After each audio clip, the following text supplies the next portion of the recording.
Muito boa noite, camaradas. Começando mais um Cineclube Luiz Buñuel. Hoje é o programa Tomada 61. Todo um programa hoje dedicado à obra de David Lynch, complexa obra do cineasta norte-americano, né? A gente vai comentar um pouco sobre a obra desse cineasta hoje nesse programa. E antes da gente entrar propriamente na análise dos filmes que a gente selecionou para hoje, aqueles recadinhos iniciais, né? Não deixe de curtir e compartilhar. Ajude a fortalecer aí a Causa Operária TV, seu canal independente, operário, que não tem financiamento dos grandes capitalistas, né? Torne-se membro da Causa Operária TV também, né? Por apenas R$ 7,99 por mês. Você pode se transformar aí num contribuinte fixo, regular, para ajudar aí a Causa Operária TV a se desenvolver, melhorar os seus equipamentos técnicos, enfim, garantir aí a melhoria e a qualidade dos programas. Bom, eu já começo aqui apresentando os meus companheiros de programa, né? Começando aqui por São Paulo, né? Ele, bastante conhecido aí da Causa Operária TV, ele também que é apresentador do podcast Procultura, um mascote aí da COTV, podemos dizer. As figuras mais queridas aí do partido da Causa Operária. Dudu Safadi, cadê ele? Boa noite, Isaías, pro pessoal de casa também, né? Isaías, não sei se agora ele tava falando sério, mas acho que não, né? Mas é isso que... Tava falando sério, eu não minto, não. Então tá bom. Aqueles avisos iniciais, né? O pessoal se inscrever na Causa Operária TV, que agora está perto dos 90 mil inscritos, compartilhar a transmissão ao vivo, 24 horas, ou mesmo o programa que vai ficar na grade da COTV. E é isso, né? Pode passar aí pro pessoal. Ok. E direto do Rio de Janeiro, cidade maravilhosa, meus companheiros também de programa, começar aqui pelo companheiro Caetano Albuquerque. Boa noite, Caetano, tudo certo? Tudo certo. Boa noite, Isaías. Boa noite, Daúde. Boa noite, Paulo. Boa noite, pessoal assistindo. É isso. E finalizando aqui a nossa apresentação dos integrantes do programa, o companheiro Paulo Henrique. Tudo bem, Paulo? Animado aí com o programa de hoje, David Lynch? Boa noite, Isaías. Como é que você tá? Tô animadérrimo, na verdade. O diretor eu acho muito bom. Boa noite aí, Dudu Safadi. Realmente, o grande eterno mascote do Cineclube. Não tem como, né? Boa noite, Caetano. Boa noite a todos que estão nos vendo aí de todo o Brasil. É isso. Bom, feitas as apresentações, né? Cabe aqui uma pequena introduçãozinha aí a respeito da escolha do nosso tema de hoje, né? O David Lynch, ele nasceu em 20 de janeiro de 1946. Portanto, né, há 2 dias atrás, na última quarta-feira, o cineasta norte-americano ele completou 76 anos de idade. Então, aproveitando aí a ocasião, tá aí ó, a foto dele, né? Aproveitando aí a ocasião, né, o Cineclube Luiz Buñuel resolveu analisar aí alguns dos principais filmes da obra desse cineasta, que é uma obra complexa, né? Como a gente vai discutir aqui ao longo do programa. Em alguns aspectos, a gente poderia dizer até que ela é um pouco enigmática, difícil de ser digerida, mas hoje a gente vai fazer um esforço aí para tentar passar um mínimo aí, né? Pelo menos para os companheiros aí que acompanham o Cineclube Luiz Buñuel, dar aí algumas dicas, passar algumas informações a respeito da obra do David Lynch, enfim. Mais ou menos nesse sentido que o programa de hoje vai seguir, né? Bom, começando aí com algumas notas biográficas, né? O David Lynch, ele nasceu numa família de classe média, né, em Montana, e antes, né, dele entrar propriamente na área do cinema, né, ele é um cara, na verdade, originário das artes plásticas, né, principalmente da pintura. Ele, antes dele adentrar o universo do cinema, ele estudou pintura, né, na Academia de Belas Artes da Pensilvânia, na Filadélfia, né, e durante um bom tempo ele se dedicou a essa área, né, pintura, artes plásticas, era, digamos assim, o sonho dele, né, parece que era ser pintor, né. Ele largou o curso, né, mais tarde, fez uma viagem para a Europa,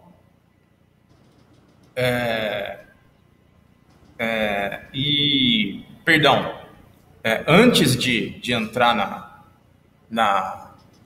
na universidade, ele viajou para a Europa, né, e ele quando entrou na Academia de Belas Artes da Pensilvânia, ele conheceu a sua futura esposa, né? A Jennifer Lynch, que também viria a se tornar diretora, e com quem ele, digamos assim, compartilhava aí o gosto pelo bizarro, né? Ela também vai dirigir... Isaías, uma correção. Diga. A Jennifer Lynch é a filha dele, né? Ah, ok, perdão. Você deve ter sim. escrito uma coisa errada. É a Margaret Weaver que se casou. Isso, exatamente, perdão. Erros na leitura aqui do meu resumo. E o Lynch, né, antes de ele... Enfim, ele sai das artes plásticas, né, e ele, ao entrar no cinema, ele realiza aí, ou pelo menos assim, a etapa inicial dele no cinema são a realização de alguns curtas-metragens, né? Ele realiza aí nos anos 60 pelo menos 4 ou 5 curtas-metragens, né? Eu não sei se os companheiros conhecem a obra, essa obra inicial da carreira do Lynch, né? A gente aqui provavelmente não selecionou essa fase da carreira dele para analisar em detalhes. Não sei se os companheiros queriam dar algum pitaco nessa. Sim, eu poderia falar um pouquinho.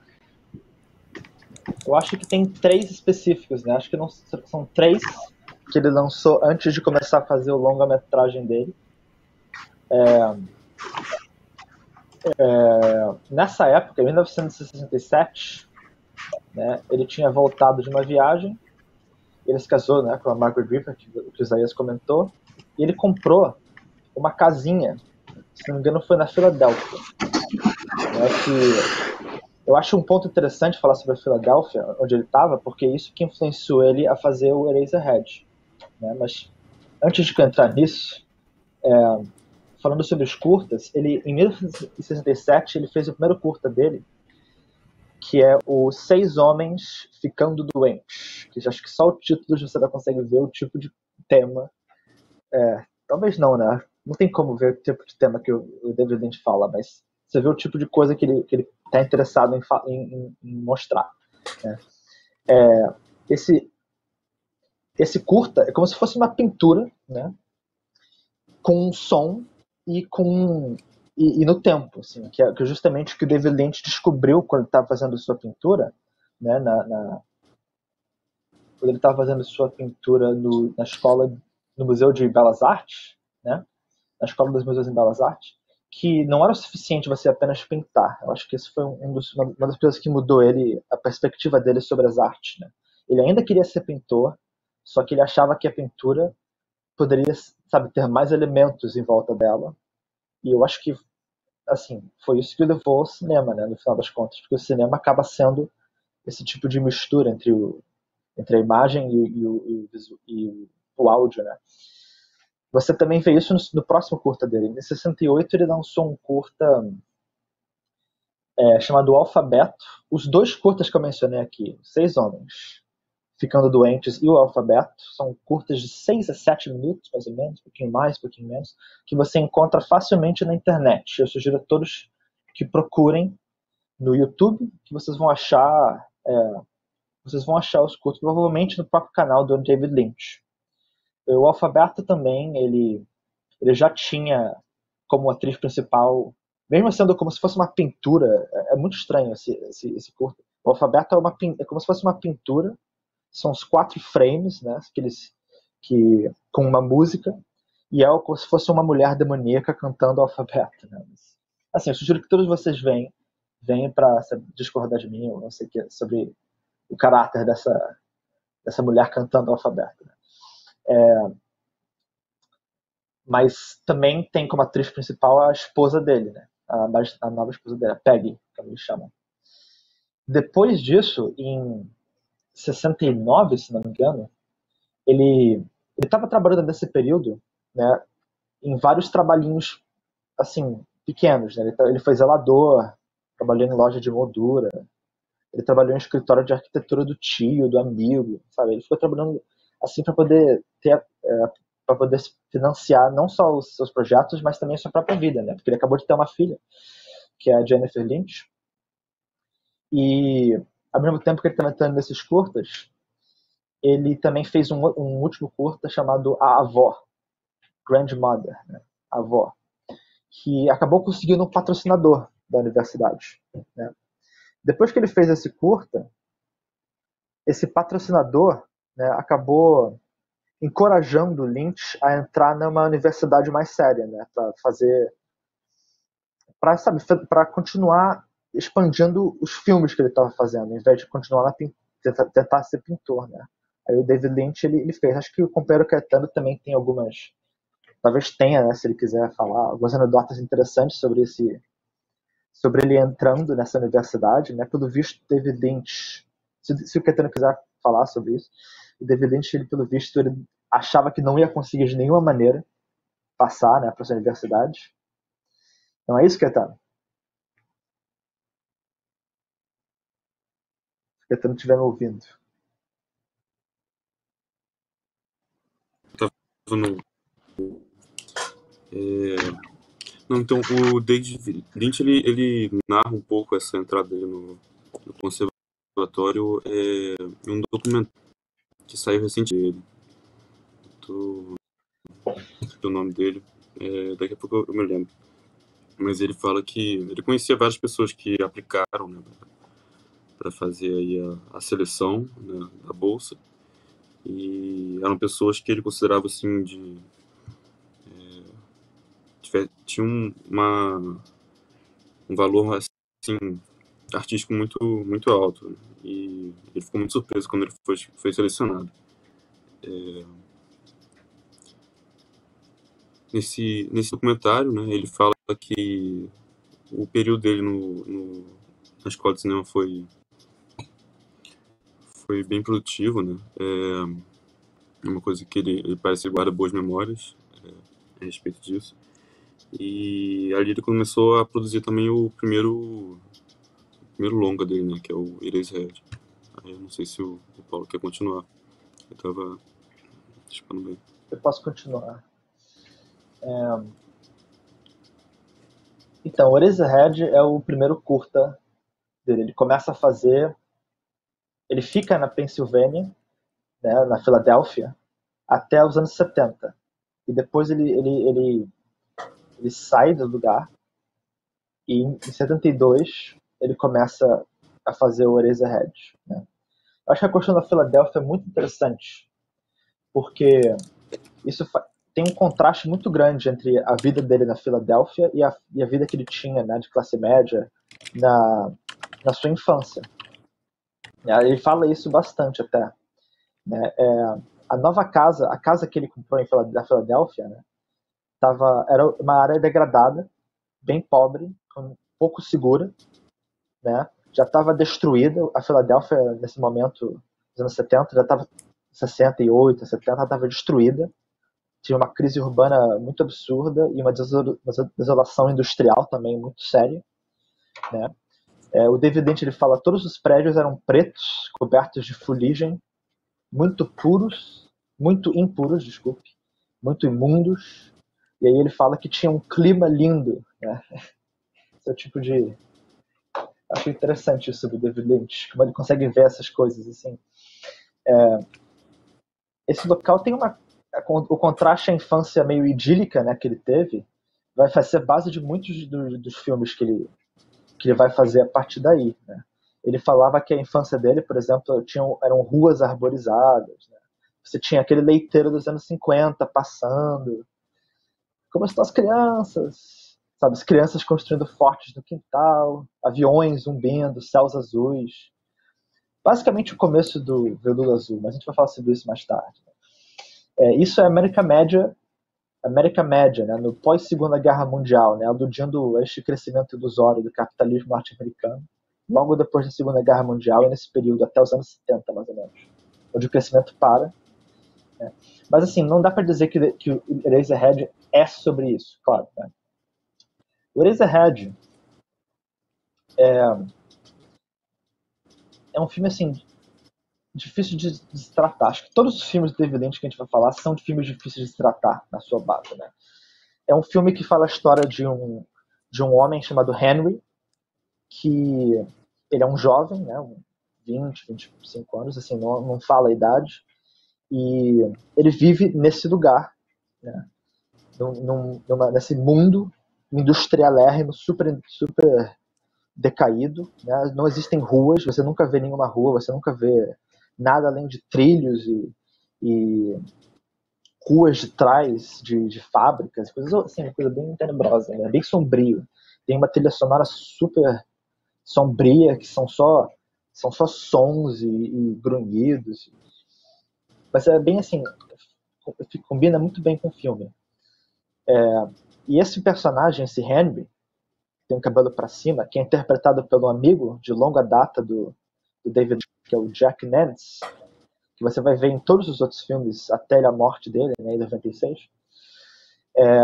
Esse personagem, ele acaba descobrindo que ele tem um filho agora, né? Ele encontra com uma namorada antiga dele na casa dos pais, porque ele foi chamado para lá, né? E então ele descobre nesse jantar muito estranho, é um jantar, assim, é uma das cenas mais estranhas, assim, possíveis de se fazer. Eu lembro que eu estava com a cara totalmente eu estava de boca aberta em toda a passagem dessa cena. Eu acho que o filme inteiro, mais ou menos assim. Mas ainda assim, é uma cena super interessante, engraçada também, tem muito humor nesses filmes do David Lynch.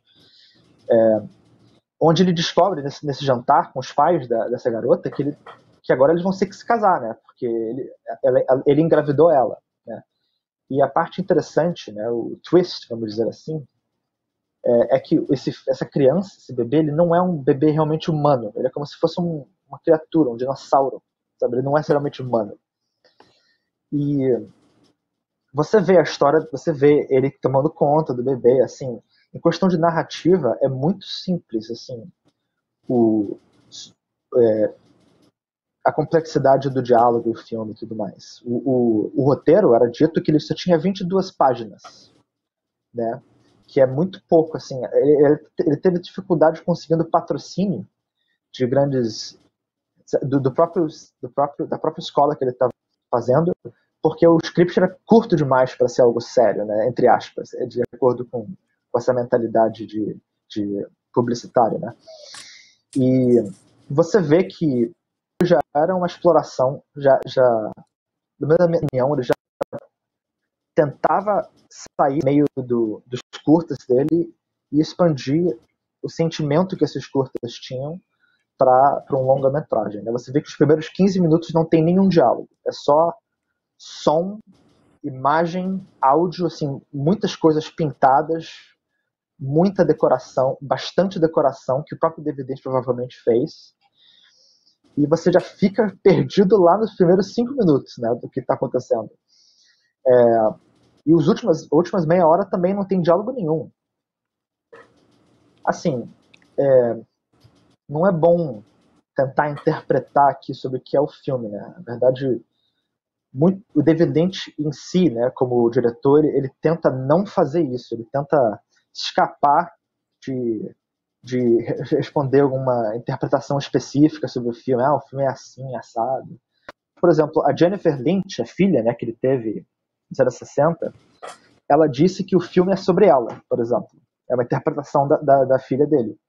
Porque quando ela nasceu, né, eles eram muito jovens, vivendo na Filadélfia, num lugar terrível, super industrial, e ela tinha um problema no pé. Ela tinha um pé chato extremo, uma coisa assim, pelo que ela falou, né? E ela teve que fazer várias cirurgias no pé, né? Então, tipo, eu acho que você pode ser um pouco... Você vê que tem elementos autobiográficos, né, nesse filme, que são assim, bem relacionados à vida do diretor nesse momento, né? O próprio personagem do Jack Nance, o Henry, né? Ele tem um cabelo parecido com o David Lynch e tudo mais. Mas enfim, interpretar muito mais que isso não é muito frutífero, sabe? Os filmes do David Lynch, acho que tem uma frase do próprio David Lynch, né? Para saber como é que a gente pode ver esses filmes, né? É uma frase muito boa. Ele fala: é disso que tratam os meus filmes. Há uma superfície da vida e essa é a ponta do iceberg. E há tanto sobre a superfície que você nunca pode ver, embaixo da superfície que você nunca pode ver. Você nunca pode julgar um livro pela capa, né? Se fazendo alusão aos elementos que o filme Eraserhead, por exemplo, explora, que não estão apenas no diálogo ou na relação entre os atores, né? Não sei se o Caetano quer falar alguma outra coisa, ele estava falando aí. Eu só ia adicionar também que a família dele, né, os pais, eles fizeram muita pressão, né, em cima dele quando estava produzindo esse filme. Ele tinha que sempre discutir com eles quando se encontravam. Eles colocavam, né, que se ele achava que ele tinha futuro nessa profissão de cineasta, de artista, e acho que chegou até um momento que ele coloca que ele pensou em desistir e fazer outra coisa mais segura, né, financeiramente. Sim. E o filme ele foi... tinha uma relação um pouco conturbada, né, com a família, né, principalmente com o pai. O pai dele era uma pessoa meio rígida, assim, né? Talvez careta seja uma expressão boa para definir como ele coloca. Mas era uma pessoa que, sim, que saía todo dia para trabalhar de terno e gravata, né, com uma maleta. Como o Paulo falou, morava no subúrbio dos Estados Unidos. E eles tinham uma desavença muito, muito forte, né, com a questão dos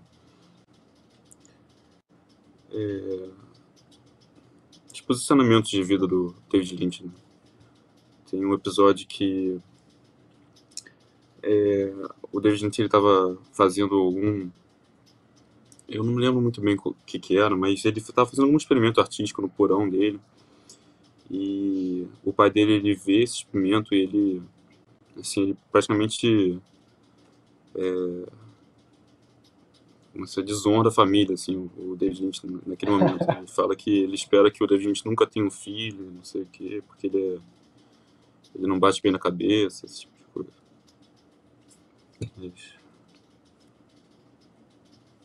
Só comentário.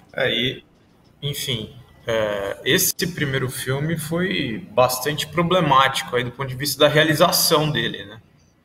O Paulo até mencionou a data de início da feitura do filme, se eu não me engano, ele começou a ser rodado em 73, é isso, Paulo? Ele começou a filmagem em 72. Ele queria fazer a decoração, produção, edição, música ele mesmo, né? Sim. E as filmagens duraram 5 anos. Ele conseguiu patrocínio da universidade dele, do Centro para Estudos de Filmes Avançados, que ele conseguiu entrar achando que não ia, né, conseguir. Ele conseguiu patrocínio para uma produção de 6 semanas. Só que aí foi se estendendo, cortaram o patrocínio dele, né? E aí, a partir dessa data, que foi 73, se não me engano, o filme parou por 1 ano de ser feito, até 74, quando voltou a ser feito através de campanha financeira dele, com os amigos, com a família, sabe? Ele até dedicou esse filme ao pai dele também, né? Porque mesmo que o pai tenha talvez até quase cortado relações com ele gostava do pai. E fica claro aí as agruras de um cineasta bastante original ali no seu início de carreira, né? O Eraserhead teve muitos problemas para ser realizado, as filmagens demoraram 5 anos, ele foi lançado em 77, né? Poucas pessoas viram o filme ainda, né? Não foi um sucesso comercial. É um filme que chegou a ganhar alguma fama nos circuitos da meia-noite, né? Os cinemas da madrugada e tal, né? Hoje ele se transformou numa obra aí cult, né, e tudo mais. Só que a época, né, teve David Lynch teve problemas aí para dar o filme à luz, né? Bom, se tem uma entrevista com ele. Diga lá, eu quero falar só uma última entrevista. Tem uma entrevista com ele que ele fala que ele comprou um carrinho para levar os rolos de filme, né, para poder pedir, né, clamar para as pessoas poderem botar esse filme no festival, né, pelos patrocinadores, assim, mas ele teve que ficar andando com um carrinho de rolos do Eraserhead. E eu lembro que ele achava que não ia conseguir, porque ele fez uma mostra teste, né, do filme dele para uma audiência de alguns 20 e poucas pessoas. E eu lembro que ele achou que ninguém gostou, né? Ninguém gostou do filme, e ele pensou, não, vamos ter que cortar aqui. Ele cortou 20 minutos da versão teátrica do filme, né? Que eu não vi a versão completa ainda. Provavelmente existe, eu não encontrei. Né? Mas deve ser interessante, tem cenas estranhas, mais estranhas ainda. Bom, Eraserhead de 77, né? E seguindo a trajetória do Lynch, a gente vê que em 1980, quer dizer, ele produz já o seu segundo longa-metragem, né? E esse longa já é, digamos assim, o primeiro grande filme dele, né? Sucesso aí comercial, de crítica e tudo mais. Aqui eu tô falando do filme O Homem-Elefante, né? O filme, por exemplo, só para dar uma pequena panorâmica a respeito aí do sucesso de crítica do filme, né? O filme recebeu 8 indicações ao Oscar, incluindo melhor filme, melhor diretor, roteiro adaptado, melhor ator, né? Ganhou os prêmios BAFTA, né? que é uma premiação inglesa. Também foi indicado a vários Globos de Ouro, enfim. Ganhou também o prêmio francês César, na categoria de melhor filme estrangeiro, enfim. Foi um filme aí que, ao contrário do Eraserhead, já teve aí um destino bastante glorioso, né? Digamos assim. Bom, mas isso por um lado, né? Isso do ponto de vista, digamos assim, dos aspectos exteriores da obra do Lynch. Agora, do ponto de vista interno da obra, né? Os mesmos elementos do Eraserhead também estão presentes aqui, aqueles elementos mais marcantes da obra do Lynch estão presentes também no Homem-Elefante, né? Já deu para ver, e a gente vai ver que isso vai ser uma constante no Lynch, né? O gosto dele por elementos bizarros, né? Chocantes mesmo, uma certa atração pelo grotesco, né? Enfim, o Homem-Elefante não destoa nesse sentido, né? Eu queria até passar a bola para os companheiros aí, para darem uma panorâmica a respeito do enredo do filme, enfim, quem é o Homem-Elefante, né? Qual que é a história aí desse filme, que é, digamos assim, aquele que catapulta o Lynch pro primeiro plano aí do cinema norte-americano e mundial, né?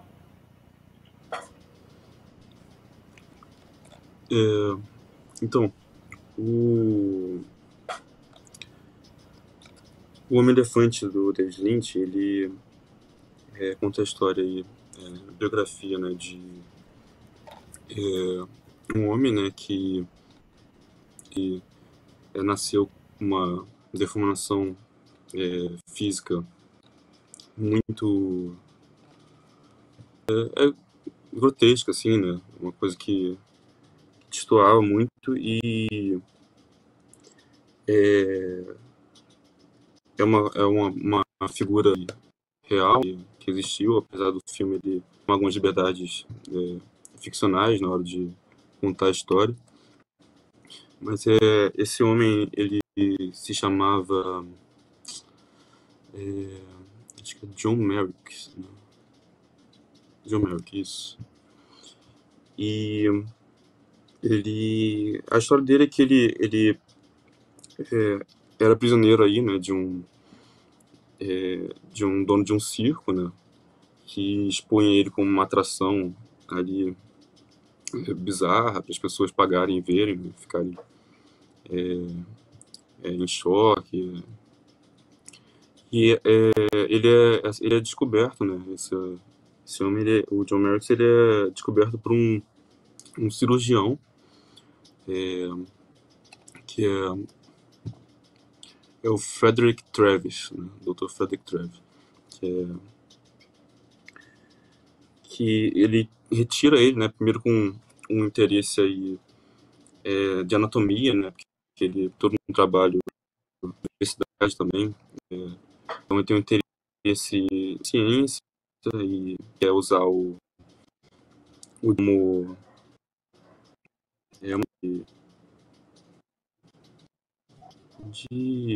de ascender esse acadêmico, mas o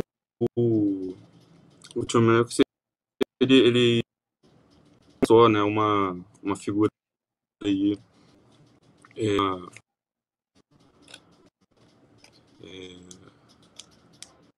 uma aparência grotesca. Tem toda uma sensibilidade, né, uma personalidade mesmo, muito humano. E o personagem, né, do John, John Merrick, ele é apresentado aí pelo ator John Hurt, né,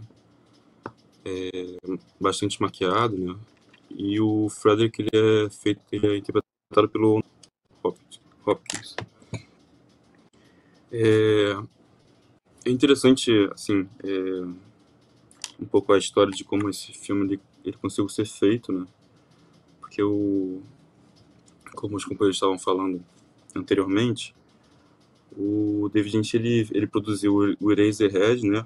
E o filme ele não fez muito sucesso, né? Em termos de vender ingresso de cinema e tudo mais, mas ele, entre as pessoas que fazem cinema, ele ganhou uma certa popularidade, né? A gente tem até aí uma lista, né, de pessoas conceituadas, né, no cinema que apreciaram muito o filme, né? Tem aí o Kubrick, tem aí o próprio John Waters. John Waters, isso, então o George Lucas também. Mas ele... É a história do próximo filme, né? Mas que a gente vai falar brevemente. Mas ele pediu, né, um roteiro para dirigir para um amigo dele próximo, que era produtor, e gostou muito desse roteiro da história do Homem-Elefante, né? Que, esqueci de falar também que ele se passa na Vitoriana, né? Um filme contemporâneo. Mas ele se interessou pelo roteiro e teve muita dificuldade para conseguir angariar aí um apoio, né, para fazer o filme. A maioria dos estúdios não aceitou, né? Geralmente eles colocavam um filme de monstro, né, com uma figura monstruosa, não podia ter aquelas características humanas, não fazia parte aí do que vendia. Até que um produtor, né, o Mel Brooks, né, é um produtor famoso em Hollywood, ele aceitou depois de ver o Eraserhead, né? Esse Mel Brooks é engraçado também que ele tem aceitado porque ele é um produtor de em Hollywood. Mas ele topou fazer o filme. E aí uma liberdade muito grande para a gente fazer a obra dele. Depois do Homem,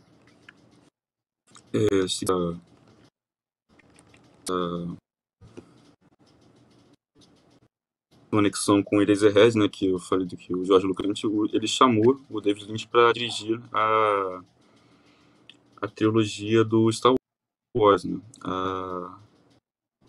O último tinha sido feito era o Retorno de Jedi, né, que o sexto, né, se você colocar em ordem, e ele chamou ele para dirigir ali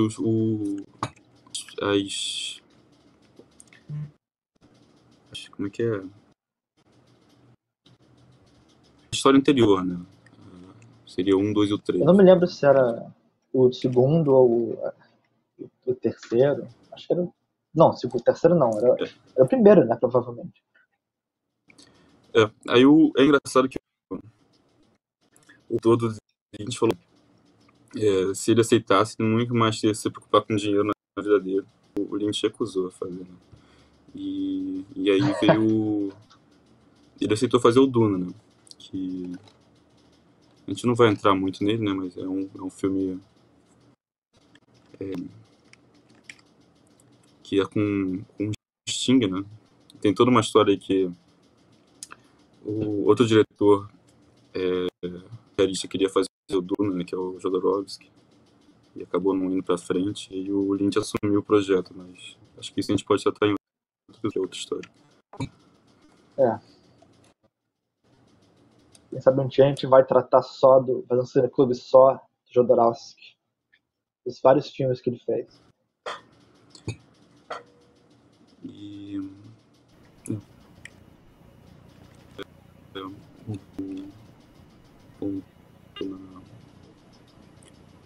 o próximo filme seria o Veludo Azul, né? Que ele mencionou no começo. Que é um filme bem marcante dele. Favorito aí, pessoal que gosta do David Lynch. Exato. Não, o Veludo Azul, que uma boa parte aí do pessoal que acompanha o Lynch é a grande obra dele, né? Ele veio, como o Caetano mencionou, logo após o fracasso aí da Duna, né? A Duna é aquela típica grande produção, né? Que em torno da qual se tem muita expectativa, né? E no final das contas aí o resultado final é uma tragédia, né? O Lynch comenta um pouco, né? Fala um pouco da Duna, fala que, enfim, ele não teve muita liberdade criativa, né? Dá para você entender muito bem o que se passou lá. É aquele filme de grandes estúdios, né? Produtores cercando aí o diretor, enfim, no final das contas não deu muito certo. E o Veludo Azul é uma espécie de volta por cima do Lynch, né? O Veludo Azul é um filme de 86, né? E, digamos assim, a história do filme ela é bastante similar, né? Um pouco enfim, ele tem alguns elementos parecidos com a obra do Lynch em geral, né? Enfim, do ponto de vista resumido, assim, resumindo um pouco o enredo da história, né? O personagem principal do filme é uma figura chamada Jeff Immont, né? Ele retorna para a cidade na qual ele cresceu, né? Um cara que ele nasceu numa cidade pequena chamada Lamberton, né? Uma cidade cuja economia gira em torno da indústria madeireira, enfim, a cidade pequena, pacata, né? Onde aparentemente nada acontece, né? Tudo às mil maravilhas, enfim, nenhum grande acontecimento, né? O Jeffrey, ele volta para essa cidade por conta da saúde frágil do pai dele, né? E lá pelas tantas, né? Ele andando aí pela cidade, relembrando os locais pelos quais ele passeava quando da adolescência e coisas do tipo, né? Ele entra num terreno desocupado ali da vizinhança dele e ele se depara com uma orelha, né? E, enfim, ele acha essa orelha e essa orelha, digamos assim, desencadeia toda a trama do filme, né? Ele leva essa orelha pro detetive da cidade, né? Que é um vizinho dele. Ele, uma vez na casa do detetive, ele ainda sempre com aqueles elementos do Lynch, muito sonho no meio da história real e tudo mais. Ele conhece a filha do detetive, né? Que vai ser uma espécie de auxiliar dele durante o filme. Enfim, no final das contas, o Jeffrey, que é o personagem principal, ele vai acabar investigando, né? O que aconteceu o que aconteceu com essa orelha, né? E o que aconteceu, enfim. E a Sandy, que é essa filha do detetive, o alerta de que ali próximo onde ele encontrou a orelha mora uma cantora de uma boate, né? E o Jeffrey, ele resolve, enfim, instigado ali pela situação, né? Um pouco instigado pela garota também, ele decide desvendar o mistério da orelha que ele achou ali num terreno desocupado, né? Então ele vai vestido, disfarçado de detetizador, né? Ele vai no apartamento da cantora, né? Que é a personagem de nome Dorothy Valens, né, interpretada pela Isabella Rossellini, e ele, disfarçado, ele consegue ainda roubar lá um molho de chaves da residência da cantora, né? Ele volta mais tarde para investigar o apartamento da cantora, né, da cantora de boate, né, conhecida como na noite ali da cidade como The Blue Lady, né? E lembrando aqui que o blue, né, além da cor, né, também significa em inglês triste, né, melancólico, né? No final das contas, a cantora é a mulher, a mulher, a dama triste, né? No final das contas, seria a interpretação. Enfim, o Jeffrey, ele invade com o molho de chave que ele roubou o apartamento da Dorothy, da cantora, mas ele é surpreendido pelo retorno dela, né? E então ele se esconde no armário da casa dela. E a partir do armário ele consegue enxergar um pouco do que está acontecendo, do paradeiro ali da orelha, né? Ele consegue presenciar, ele consegue ver uma conversa por telefone entre a Dorothy e um personagem ao qual a gente ainda não tinha sido apresentado, né? Mas a partir dessa conversa por telefone dá para ver que algum parente da cantora havia sido sequestrado, né? Mais tarde a gente vai saber que, sem querer dar spoiler aí, né? Mas que vão ser o marido e o filho da cantora que foram sequestrados, né? Enfim, a cantora, no final das contas, ela descobre ainda que que o Jeffrey está escondido no armário, né? E ela pega uma faca, né? E obriga o Jeffrey ainda a sair dali, né? E ali você já tem aquelas cenas lynchianas também, né? Que a gente pode dizer que tem uma conotação também que é muito presente no cinema dele, né? Tem sempre algumas cenas fortes, assim, meio bizarras também, de conotação sexual, né? Nesse caso, a Dorothy obriga o Jeffrey a tirar a roupa com a faca e tal, e começa a bater nele, enfim. Rola essa coisa que está presente no universo aí também do Lynch, né? Mas a brincadeira dos dois termina quando o personagem que havia conversado com a cantora no telefone aparece na casa da Dorothy, né? É o Frank, né? O personagem interpretado pelo Dennis Hopper, né? Que aparece na casa dela, né? O Jeffrey volta para dentro do armário e ali ele presencia também as cenas de humilhação, né? O Frank humilha a Dorothy, espanca a mulher, né? Enfim, uma cena meio assim sadomasoquista e coisas do tipo, né? Um negócio bem forte e tudo mais.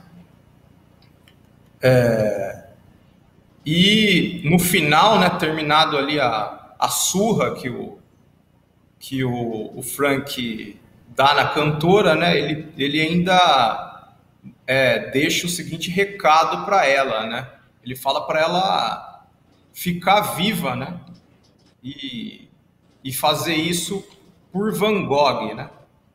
Numa referência aí à orelha decepada aí que o Jeffrey tinha achado no início do filme, né? O Frank vai embora, né? E o Jeffrey sai do armário, tenta ainda confortar a Dorothy, a cantora, né?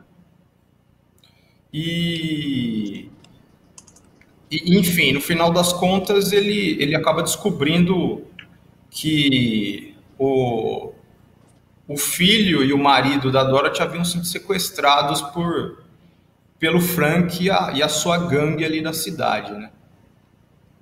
O Jeffrey, ele fica indignado, né? Ele sai dali, ele ainda encontra a filha do detetive, ele conta tudo que ele viu, toda a cena bizarra e surpreendente que ele viu para Sandy e tudo mais, né?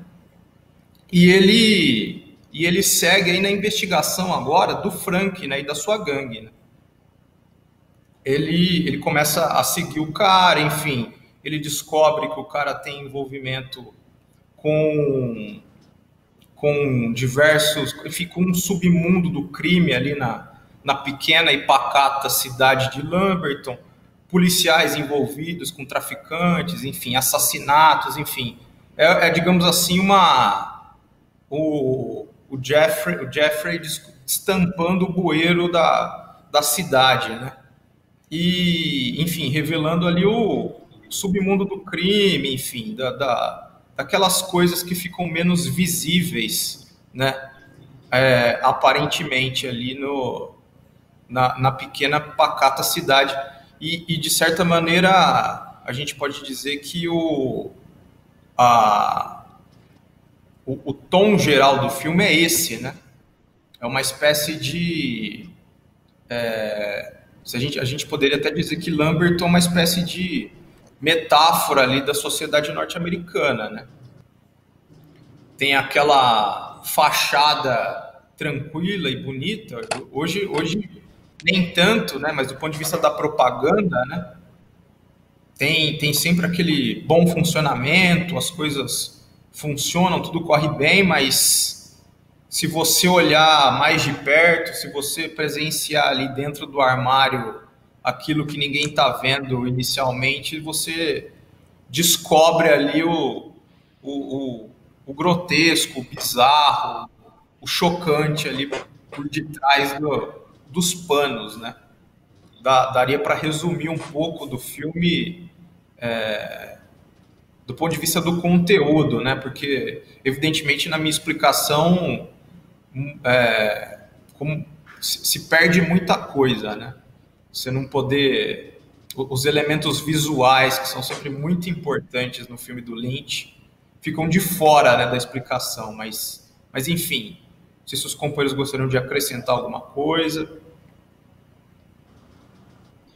Bom, eu acho que esse filme ele é diferente do próximo filme também que a gente vai falar.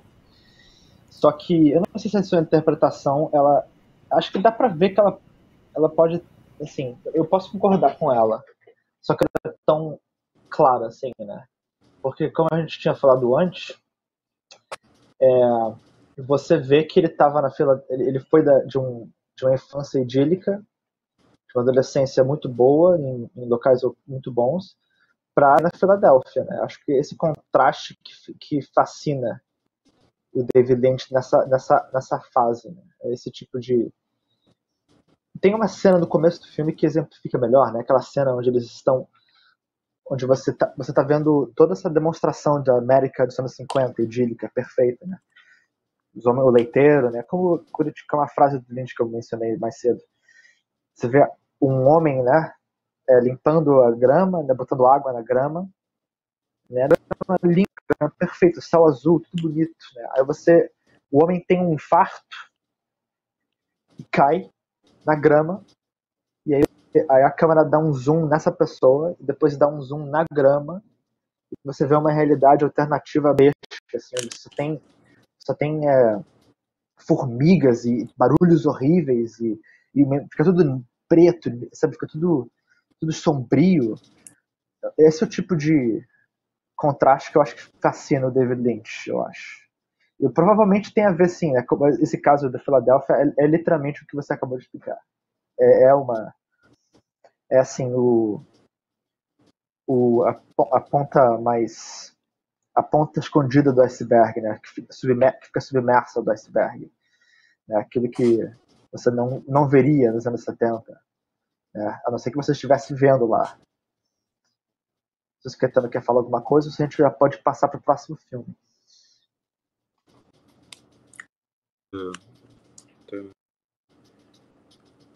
Concordo com o que foi dito. Queria falar um pouco, que a gente está ficando. A gente não entrou ainda uma fase bem famosa do Lynch aí, que é a própria fase mais rica, né? Não linear de filme. Mas eu também queria fazer uma correção, porque na hora que eu falei que o David chamaram para dirigir o Star Wars foi o 6, né? O Retorno.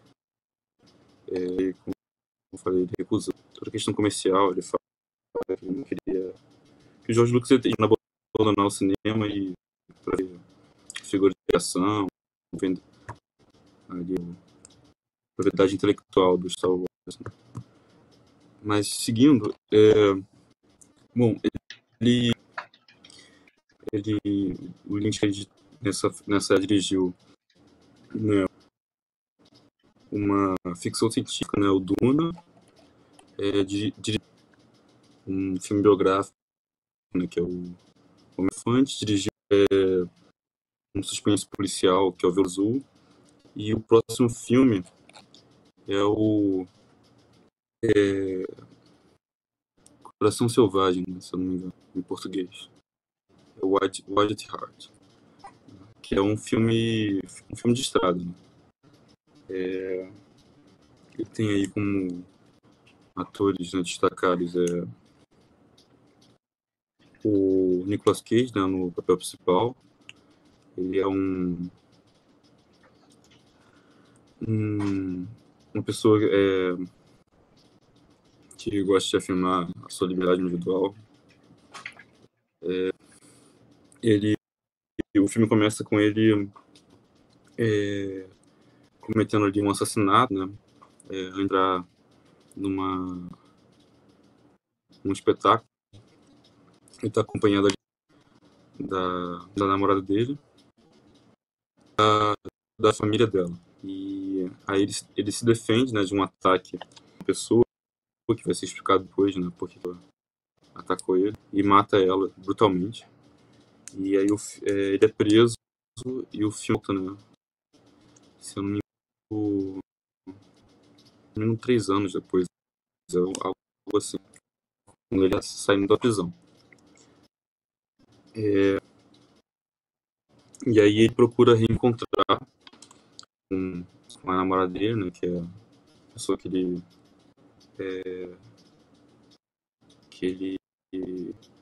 gosta muito, né, ela também por ele. E só que a mãe ela é contra a união dos dois e assim, eu explicando, contando o enredo, parece um filme bem tradicional, né? Mas o David dá um toque o original, que seria o caso de assistir. Mas essa é a pé da trama.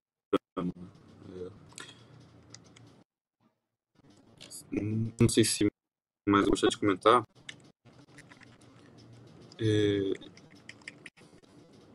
Mas após isso, o David ele começa a fazer uma série de TV, né?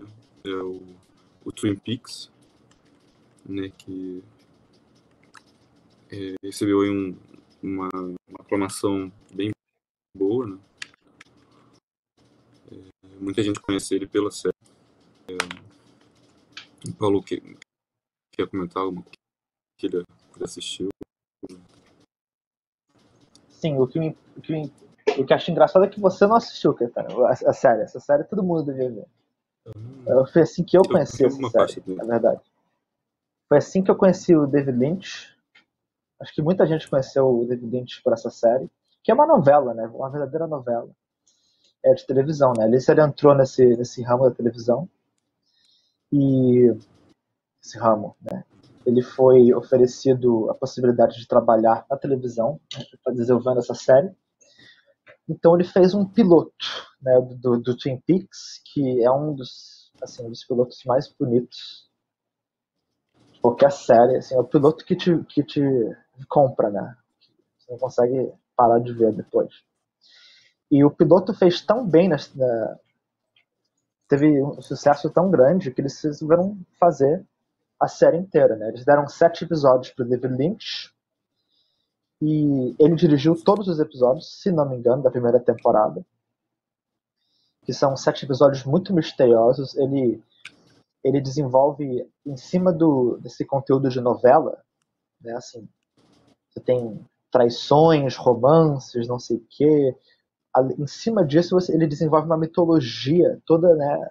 Que o termo, não existe outro termo para essa mitologia que ele desenvolve, senão o termo lynchiano, que é aquele termo que a gente tenta não usar, porque ele é muito abstrato. Não quer dizer quase nada, né, se você parar para destrinchá-lo. Né? Mas é assim, ele desenvolve essa mitologia inteira e ela é desenvolvida ainda mais quando fez um sucesso tão grande que eles ganham uma segunda temporada com 22 episódios. Né? A partir daí, os 22 episódios não são mais todos dirigidos pelo David Lynch, a não ser alguns episódios-chave. Né? E é dessa série que vem muito do sucesso do David Lynch. Né? Afinal, ele já estava fazendo sucesso com Blue Velvet, com o Veludo Azul. Eu só conheço mais pelo nome em inglês mesmo, né? Que é mais fácil de achar na internet. E o filme dele, o Eraserhead, já estava nessa época também passando em todos os cinemas assim mais né, mais artísticos de Nova York, até, sabe, todas as cidades grandes dos Estados Unidos. E você via que o Eraserhead ele estava ganhando, ele passou por anos e anos nos cinemas. Ele nunca acabou nunca saindo, né, de rota. E o Duna estava fazendo um sucesso, assim, estava fazendo um bom sucesso pro script que era, né? Pro roteiro que ele tinha. E o Twin Peaks, então, foi um show de sucesso pro David Lynch. O David Lynch, ele conseguiu muita audiência muito rápido. Todo mundo começou a saber quem era essa pessoa, esse homem estranho, que fazia curtas muito estranhos, via, né? E depois disso, se não me engano, logo após o fim da série, ele resolveu também, ele conseguiu direitos para fazer um filme do Twin Peaks, que é o que nós chamamos de uma prequel. O enredo do filme ele se passa anteriormente aos eventos da série inteira de televisão, né? Que assim, se você vê o filme, o nome é Twin Peaks, Fogo Anda Comigo, ou deixa eu ver o título em português.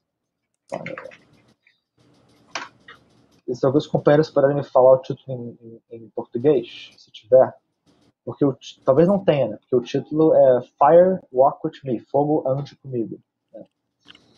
Que é uma alusão à mitologia dos índios nativos americanos que ele usa pelo filme também.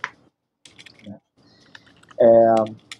Se você vê esse filme, ele é completamente diferente em tom e em enredo do que ele aborda do que a série. Assim, a série parece, em comparação com o filme, a série parece assim, um negócio de um desenho animado para bebês, sabe? O filme é muito mais sombrio, ele vai muito mais a fundo nessa fascinação do David Lynch de explorar aquilo que existe por dentro, aquelas camadas sem ser o aparente, sem ser o óbvio, sem ser aquilo que você vê. E eu acho que é um belo filme. Todos aqueles que conseguem ver o filme, alugar, deveriam ou vê-lo pela primeira vez ou dar uma outra visita ao filme. Ainda bem, o bom também é que você pode começar a vê-lo e depois, se você quiser, se você se interessar pelo que é apresentado, você pode começar a série do Twin Peaks, porque eles se encaixam perfeitamente, né? mesmo que ele tenha... Na verdade, não faça isso. Pensando bem, não faça isso. É uma péssima ideia, na verdade, porque o filme ele tem muitos spoilers, né? Mas, mesmo assim, a série inteira e esse filme, não ficou muito de falar deles, mas vale muito a pena ser vistos.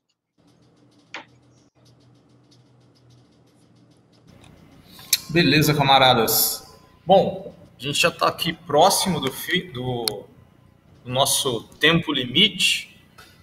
Não sei se daria para a gente entrar ainda nos comentários do Cidade dos Sonhos, né? Império dos Sonhos, que a gente havia selecionado também para tecer alguns comentários.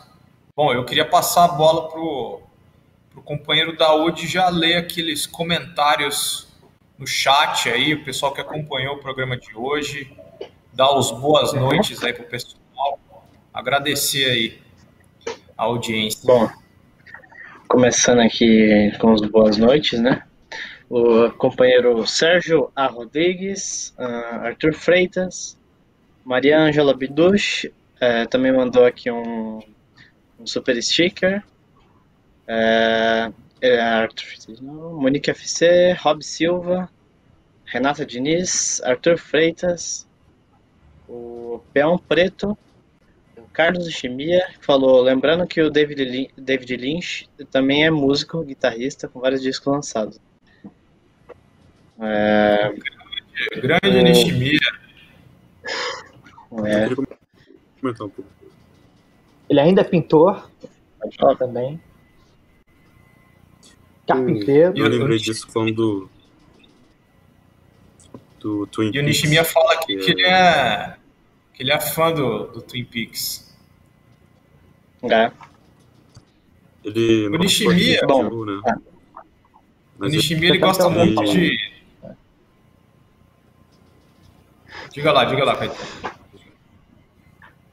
Então, só falar, ele dirigiu também, compôs a Nora e ele atuou no Twin Peaks. Sim. E tem todo o trabalho de arte que ele ainda...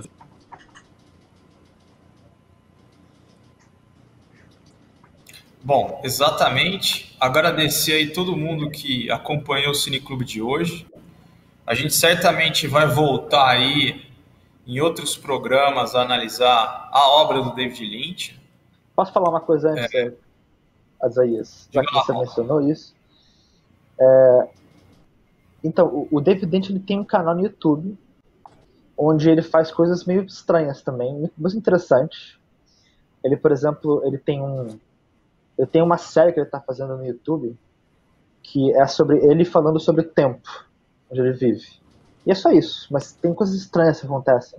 Sabe, você vê o clássico Lynch ali nessas séries. Eu sugiro que todos que estejam interessados no David Lynch e que não saibam disso, o procurem. Ele tem muito conteúdo interessante sobre artes plásticas também, sobre pintura.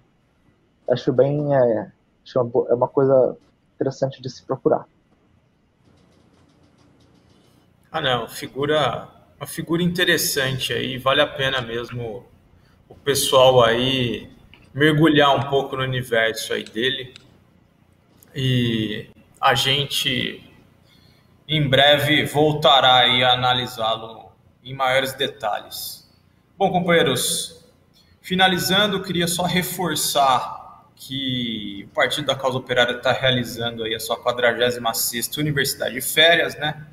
O tema dessa edição é o que foi o stalinismo, uma análise marxista, né? O curso já começou, a gente está terminando aqui a 3ª semana do curso, 6 aulas já foram ministradas. Na próxima terça, o companheiro Rui Costa Pimenta vai ministrar a 7ª aula do curso. Quem ainda não se inscreveu, dá para se inscrever, né? Só acessar lá o site universidademarxista.pco.org.br, se inscrever no curso. As 6 primeiras aulas estão lá também para quem está chegando agora, está se inscrevendo agora, não vai perder nada do curso, né? A enciclopédia marxista, a biblioteca socialista estão sendo recheadas aí ao longo do curso, então muita coisa aí para o pessoal aproveitar e se inteirar, se educar politicamente nas trilhas aí da análise marxista. Bom, logo na sequência, vocês ficam aí com o resumo do dia, apresentado pelo companheiro Antônio Carlos Silva. Amanhã é dia de análise política da semana, às 11h30 da manhã, com o companheiro Rui Costa Pimenta, analisando aí os principais acontecimentos da conjuntura política nacional e internacional. Análise já tradicional. Bom, vou me despedir aqui dos companheiros, né? Daúde, conhecido como Dudu Safadi, muito boa noite. Caetano, Paulo, a gente se vê aí na próxima sexta-feira. Boa noite. Boa noite.